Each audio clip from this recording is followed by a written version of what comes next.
अरे भावा, इथे एकटा का वाचलाय? काय नाही रे भावा, घरची आठवण येते. आता गणपती येत आहेत म्हणून आठवण येते घरची. अरे भावा, अरे 3 वर्ष झाले मी गणपतीला गावी नाही ना, मग आठवण तर येणारच ना बाप्पाची. अरे आपल्या कोकणात गणपतीची मजाच वेगळी.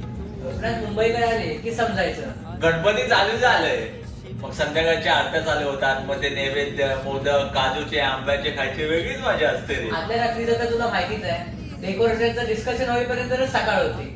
आणि गौरीच्या दिवशी तुला माहिती आहे, बायका फुगड्या खेळतात आणि पोरं ज्याकडे या.